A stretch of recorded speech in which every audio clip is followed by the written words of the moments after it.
بسم الله الرحمن الرحيم.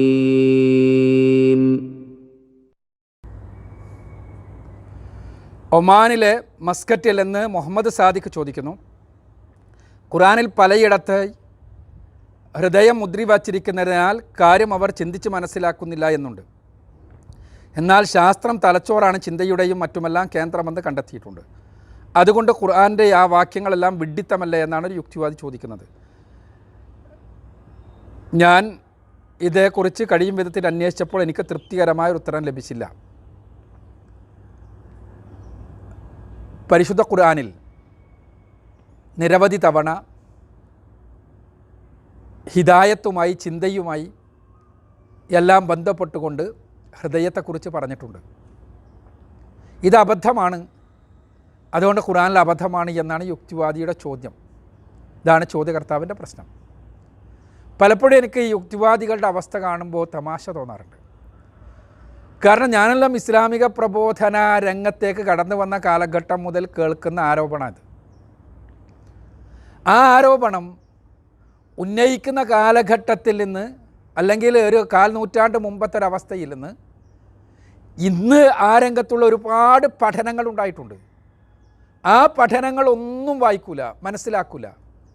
ഖുർആനിനെതിരിൽ കിട്ടുന്ന എല്ലാ ആയുധം എടുത്ത് പ്രയോഗിക്കുക, എത്ര മാത്രമേ ഉള്ളൂ.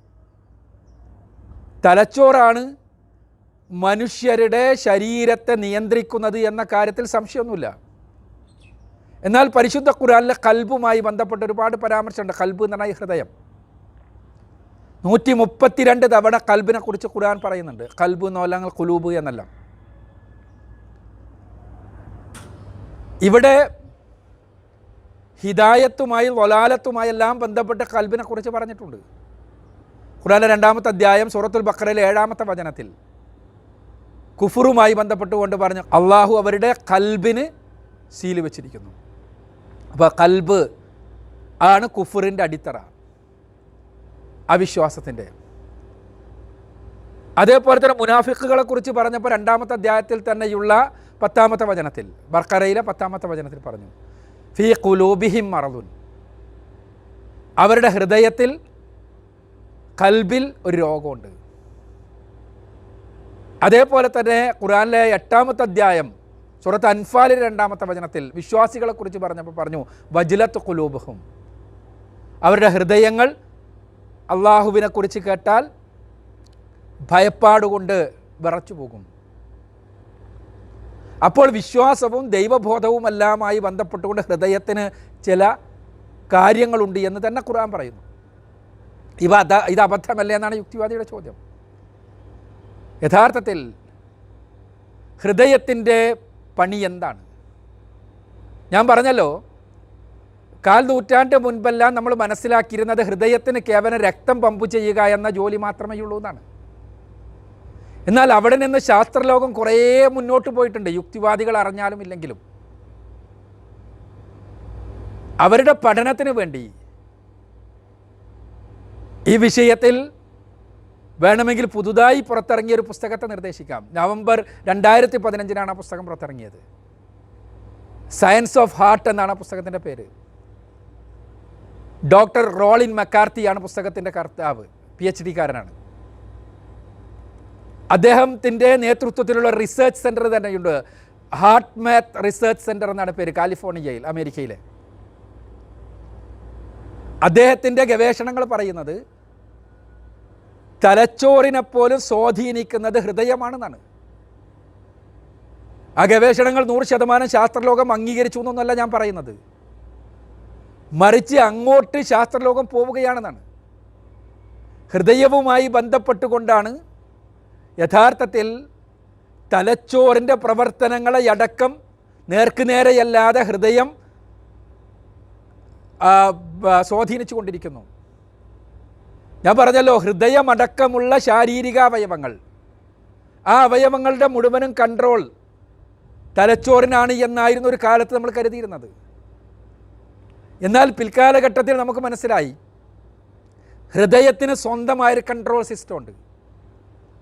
അതിനിപ്പം നമ്മൾ വിളിക്കുക കാർഡിയാക് നെർവസ് സിസ്റ്റം എന്നാണ്. അതിന് സ്വതന്ത്രമായ ന്യൂറോണുകളുണ്ട്. ന്യൂറോ ട്രാൻസ്മിറ്ററുകളുണ്ട്, പ്രോട്ടീനുകളുണ്ട്. അതുകൊണ്ട് തന്നെ ഹൃദയത്തെ 1900-ങ്ങളുടെ തുടക്കം മുതൽ വിളിക്കുന്നത് തന്നെ ഹാർട്ട് ബ്രെയിൻ എന്നാണ്, ഹൃദയ മസ്തിഷ്കം. ഇത് ഖുർആൻ്റെ ആരെങ്കിലും വിളിച്ചതല്ല, മറിച്ച് കനേഡിയൻ ന്യൂറോളജിസ്റ്റായ ഡോക്ടർ ആൻഡ്രൂ ആർമറാണ് ആ പേരാദ്യം വിളിച്ചത്, ഹൃദയ മസ്തിഷ്കം എന്ന്. കാരണം ഹൃദയത്തിന് സ്വന്തമായി തന്നെ സ്വയം ഭരണാധികാരമുണ്ട്. അതിൻ്റെ അടിസ്ഥാനത്തിൽ അദ്ദേഹം ഒരു പുസ്തകം എഴുതിയിട്ടുണ്ട്. ന്യൂറോ കാർഡിയോളജി എന്നാണ് ആ പുസ്തകത്തിൻ്റെ പേര്. 1994 ആ പുസ്തകം പുറത്തിറങ്ങിയത്. ഹൃദയവും തലച്ചോറും തമ്മിലുള്ള ബന്ധം ആ പുസ്തകത്തിൽ വിശദീകരിക്കുന്നത് അതാണ്. ഹൃദയം തലച്ചോറിൻ്റെ പല പ്രവർത്തനങ്ങളെയും നേരിട്ടോ അല്ലാതെയോ സ്വാധീനിക്കുന്നുണ്ട്. നിങ്ങൾ പരിശോധിച്ചാൽ യൂട്യൂബിൽ നോക്കിയാൽ കാണാൻ പറ്റും, ഡേവിഡ് മലോണിൻ്റെ ഒരു സയൻസ് ഡോക്യുമെൻ്ററി. ആ സയൻസ് ഡോക്യുമെൻ്ററിയിൽ ഓഫ് ഹാർട്ട്സ് ആൻഡ് മൈൻഡ്സ് എന്നാണ് ഡോക്യുമെൻ്ററിയുടെ പേര്. ഈ ഡോക്യുമെൻ്ററിയിൽ ഒരുപാട് ന്യൂറോളജിസ്റ്റുകളുമായി, ന്യൂറോ സയൻറ്റിസ്റ്റുകളുമായി എല്ലാം തന്നെ ഇന്റർവ്യൂ ഉണ്ട്. അവരിൽ നല്ലൊരു ശതമാനം കരുതുന്നത് ഹൃദയത്തിന് തലച്ചോറിൻ്റെ പ്രവർത്തനങ്ങളിൽ സ്വാധീനമുണ്ട് എന്നാണ്. നിങ്ങൾ പരിശോധിക്കാം, ഹൃദയത്തിലെ തലച്ചോറും തമ്മിൽ വളരെ സവിശേഷമായ ഒരുപാട് കമ്മ്യൂണിക്കേഷൻസ് നടക്കുന്നു.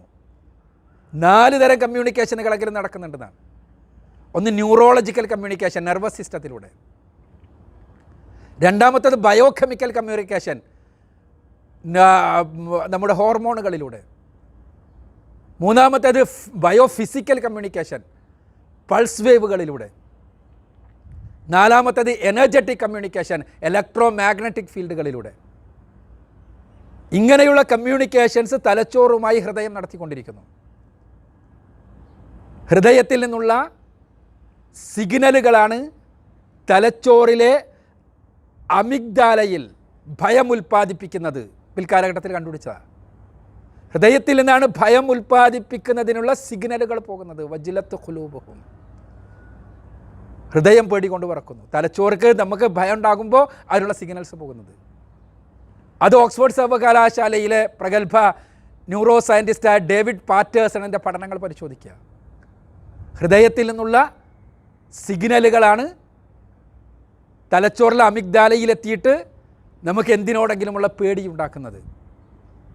മാത്രമല്ല, ഇപ്പോൾ പുതുതായുള്ള പഠനങ്ങൾ ഹൃദയം സ്വയം തന്നെ ചില ഹോർമോണുകൾ ഉൽപ്പാദിപ്പിക്കുന്നു. ഹോർമോണുകളാണ് നമ്മുടെ സ്വഭാവത്തെ നിർണ്ണയിക്കുന്നത്. ഹൃദയം ഉൽപ്പാദിപ്പിക്കുന്ന നാട്രി യൂററ്റിക് പെപ്റ്റൈഡ് എന്ന ഹോർമോൺ, ആ ഹോർമോണിന് ഒരുപാട് ഫങ്ഷനുകളുണ്ട്. അതൊന്നും പൂർണ്ണമായി ഇപ്പോഴും മനസ്സിലായിട്ടില്ല. ഈ അടുത്താണ് ഹൃദയം ഓക്സിറ്റോസിൻ എന്ന സ്നേഹദ്രവം എന്നറിയപ്പെടുന്ന, അല്ലെങ്കിൽ സ്നേഹ ഹോർമോൺ എന്നറിയപ്പെടുന്ന, റിലേഷൻഷിപ്പ് ഹോർമോൺ എന്നറിയപ്പെടുന്ന, ബന്ധങ്ങൾ ഉണ്ടാക്കുന്ന ഹോർമോൺ എന്നറിയപ്പെടുന്ന ഹോർമോൺ ഉൽപ്പാദിപ്പിക്കുന്നുണ്ടെന്ന് പറഞ്ഞ് ഉള്ള പഠനം പുറത്തു വന്നത്. അപ്പോൾ ഹൃദയം തന്നെ അത് ഉൽപ്പാദിപ്പിക്കുന്നു എന്ന് പറഞ്ഞാൽ അതിനർത്ഥം ഹൃദയത്തിന് സ്വയം ഭരണാധികാരമുണ്ട്. ആ ഹൃദയം അത് ഉൽപ്പാദിപ്പിക്കുന്നു. അപ്പോൾ ഹൃദയത്തിന് ഇത്തരം സ്വഭാവങ്ങളിലെല്ലാം പങ്കുണ്ട്. ഈ പങ്ക് വളരെ കൃത്യമാണ്. ഞാൻ നേരത്തെ പറഞ്ഞല്ലോ റോളിൻ മെക്കാർത്തിയുടെ പുസ്തകത്തെക്കുറിച്ച്. റോളിൻ മെക്കാർത്തിയുടെ പുസ്തകത്തിൽ, അദ്ദേഹത്തിൻ്റെ സയൻസ് ഓഫ് ദ ഹാർട്ട് എന്ന ഗ്രന്ഥത്തിൽ, ആ ഗ്രന്ഥത്തിൻ്റെ സബ്ഹെഡിങ്ങായി അദ്ദേഹം കൊടുത്തിട്ടുള്ളത് exploring the role of the heart in human performance എന്നാണ്. മനുഷ്യരുടെ പ്രവർത്തനങ്ങളിൽ ഹൃദയത്തിൻ്റെ പങ്കിനെക്കുറിച്ചുള്ള പഠനം. അതേ, ഹൃദയത്തിന് പങ്കുണ്ട്. അപ്പോൾ അതിലേക്ക് ശാസ്ത്രലോകം പോവുകയാണ്. പരിശുദ്ധ ഖുർആൻ പറഞ്ഞു, ശരിയാണ്, ശരീരത്തിൻ്റെ പൂർണ്ണമായ നിയന്ത്രണം ഹൃദയത്തിനാണെന്ന് ഖുർആൻ പറഞ്ഞില്ല. ശരിതെറ്റുകൾ തിരഞ്ഞെടുക്കുന്നതുമായി ബന്ധപ്പെട്ട് ഹൃദയത്തിൽ നിന്നാണ് പ്രധാനപ്പെട്ട തീരുമാനം വരുന്നതെന്ന് ഖുർആൻ പറഞ്ഞു. ദൈവബോധവുമായി ബന്ധപ്പെട്ട് ഹൃദയത്തിൽ നിന്ന് തീരുമാനങ്ങൾ വരുന്നുണ്ടെന്ന് ഖുർആൻ പറഞ്ഞു.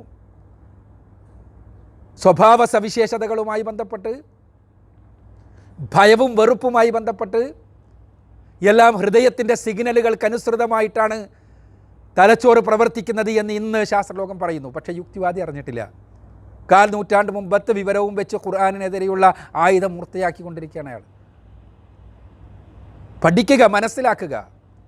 ശാസ്ത്രം എന്ന് പറഞ്ഞാൽ ദൈവനിഷേധത്തിന് മാത്രമുള്ള ഒരായുധമായി ഉപയോഗിക്കുന്നതിന് പകരം സത്യാന്വേഷണത്തിനുള്ള, പഠനത്തിനുള്ള വലിയൊരു മാർഗമായി ഉപയോഗപ്പെടുത്താൻ അത്തരം സുഹൃത്തുക്കൾക്ക്, സഹോദരങ്ങൾക്ക് കഴിയുമാറാകട്ടെ എന്ന് ആശംസിക്കുക മാത്രമേ നമുക്ക് നിർവാഹമുള്ളൂ.